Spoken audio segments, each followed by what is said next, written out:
అలాగే sir trailer release అయిన తర్వాత సోషల్ మీడియాలో ఇంకో చర్చ కూడా జరిగింది. అంటే ఈ ట్రైలర్ పట్ల చాలామంది సినీ ప్రముఖులు వాళ్ళ అభినందనలు తెలియజేయడం, పోస్టులు పెట్టడం చూసాం. కాకపోతే మెగా హీరోస్ అందరూ కూడా దూరంగా ఉన్నారు. సోషల్ మీడియా ద్వారా ఈ ట్రైలర్ గురించి వాళ్ళ అభిప్రాయాన్ని ఎక్స్ప్రెస్ చేయలేదు ఎందుకు అన్న ఒక చర్చ కూడా జరుగుతుంది సార్. మీరేం చెప్తారు సార్ దీని గురించి? అంటే అందరూ చేయలేదు కదా, బయట హీరోలు కూడా అందరూ చేయలే. జనరల్గా ఎవరి వెసులుబాటును బట్టి వాళ్ళు స్పందిస్తున్నారు. ఓకే, ఈ స్పందనల్లో రేపేళ్ళుండి ఎవరిదైనా రావచ్చేమో మెగా కాంపౌండ్ నుంచి కూడా. ఒకటి వాస్తవం, మెగా కాంపౌండ్, మెగా హీరోలు అది ఒక ఏరియా. ఓకే, అల్లు అర్జున్ ఆ కాంపౌండ్ హీరోగా ఉండదలుచుకోవట్లేదు అనేది చాలా కాలం క్రితమే క్లారిటీ ఇచ్చేసాడు ఆయన. ఓకే, ఐ డోంట్ కేర్ అన్నాడు ఒక దశలో ఆయన. అంటే ఎందుకన్నాడు అంటే వీళ్ళ సినిమా ఫంక్షన్స్కి ఎవరో ఒక మెగా హీరో, ఓ పెద్ద హీరో రావటం అనే కల్చర్ నడిచింది. రాకపోతే జనాలు క్వశ్చన్ చేయటం మొదలుపెట్టారు. ఈ క్వశ్చన్ చేసినప్పుడు కొంత అది ఎంబ్రాసింగ్గా ఉంటుంది. వాళ్ళకి తీరుబడి లేక రాకపోవచ్చు, ఏ కారణం చేతకైనా రాకపోవచ్చు. కానీ రావాలి అనేటువంటి ఒక స్పెక్యులేషన్, ఎవరి సినిమా అయితే ఆ హీరో ఉంటాడు, వాళ్ళకి కన్ఫర్మ్ అయినటువంటి గెస్ట్లు వస్తారు. అంతవరకు ఈవెంట్ అయిపోతుంది. బలానా వాళ్ళు రాలేదేమిటి, ఎందుకు రాలేదు అనే డిస్కషన్ అక్కడ కాదు. ఓకే, ఒకవేళ మీరు అలాంటి డిస్కషన్ పెడితే నేను చెప్పను అన్నాడు ఆయన. నేను చెప్పను, ఐ డోంట్ కేర్ అన్న లెవెల్లో చెప్పాడు. అప్పటి నుంచి ఈ వివాదం మొదలైంది. ఈరోజు కొత్తగా వచ్చింది కాదు ఇది. ఓకే, సో ఆ ఈవెంట్ ద్వారా అతను చెప్పదలుచుకుంది పాజిటివ్ సెన్సే. దాన్ని నెగిటివ్గా ప్రపంచం అర్థం చేసుకుని వ్యాఖ్యానం చేసింది. అలాగే మొన్న మక్కా ప్రీ రిలీజ్ ఈవెంట్స్లో వరుణ్ తేజ్ ఒక మాట అన్నాడు, నేను నా సినిమా కెరీర్ బిల్డ్ అయింది మా పెదనాన్నగారి ఇమేజు, అలాగే బాబాయ్ ఇమేజు దీని మీద నుంచి బిల్డ్ అయింది. నేను వాళ్ళకి ఎప్పుడు కృతజ్ఞుడినై ఉంటాను. ఒకవేళ అలా లేని పక్షంలో నేను కృతజ్ఞుడిగా మిగిలిపోతాను అన్నాడు. ఇది టోటల్గా తనకి సంబంధించినటువంటి పర్సనల్ స్టేట్మెంట్గా చూస్తే ఓకే. ఓకే, కానీ ఈ స్టేట్మెంట్లో ఒక వార్నింగ్ కాల్ ఉంది అనేది వ్యాఖ్యాతలు చెప్పారు. చెప్పి దాన్ని లీడ్ తీసుకుని బిట్వీన్ ది లైన్స్ లీడ్ తీసుకుని అల్లు అర్జున్ని ఆ కృతజ్ఞుల జాబితాలో వేసి మాట్లాడే ప్రయత్నం చేశారు.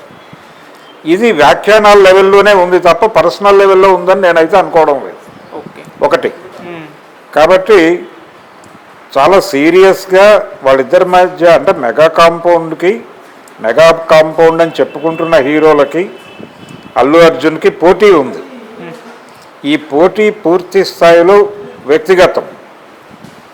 ఏ ఇద్దరు హీరోల మధ్య ఖచ్చితంగా పోటీ ఉంటుంది. ఆ పోటీ ఉన్న వాళ్ళు ఒకళ్ళ విజయాన్ని ఒకళ్ళు చూసి అప్రిషియేట్ చేసుకోవటం, మీ సినిమా కోసం నేను తగ్గాలి అనుకోవడం ఉండదు.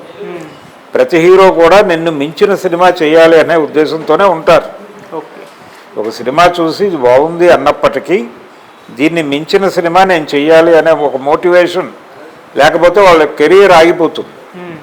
అందుకని ఈ పోటీలో ఉన్న వాళ్ళ మధ్య సయోధ్యలు కోరుకోవడం, ఈ అప్రిసియేషన్లు కోరుకోవటం, ఇది కొంచెం అత్యాశ అవుతుంది. అంత మాత్రం చేత వాళ్ళు ఏదో శత్రువులుగా ఉన్నారని కాదు. ఇది అనివార్యమైన పోటీ. ఈ అనివార్యమైన పోటీలో వాతావరణం ఇలాగే ఉంటుంది. పైగా ఇప్పుడు ఎవరు ఇంకా స్థిరీకరణ పొందలేదు. స్థిరీకరణ పొందకపోవడం వలనే మొన్న అన్స్టాపబుల్లో అల్లు అర్జున్ నువ్వు ఎవరిని పోటీగా భావిస్తావు అని క్వశ్చన్ వచ్చింది బాలకృష్ణ వైపు నుంచి. వచ్చినప్పుడు చాలా క్లియర్గా ఒక మాట అన్నాడు, నాతో నేనే పోటీ పడుతూ ఉంటాను అని. అంటే ఏమిటి, ఇంకా అక్కడ స్థిరీకరణ జరగలేదు అని. స్టిల్ రన్ అవుతోంది పోటీ.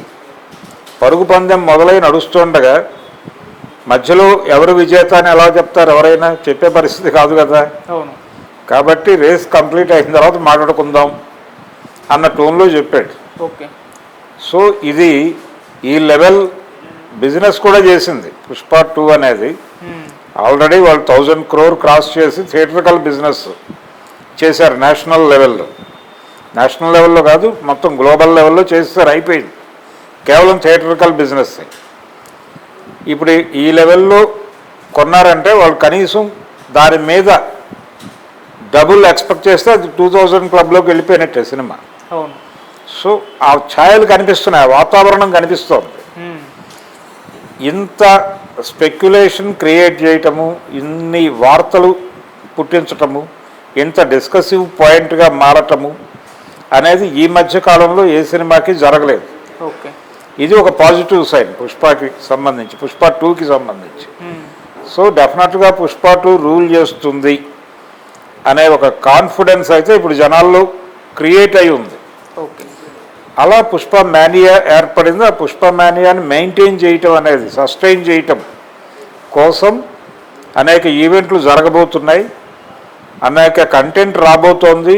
వాళ్ళు ఈ ట్రైలర్తో కాదు, దీని తర్వాత ఇంకో 2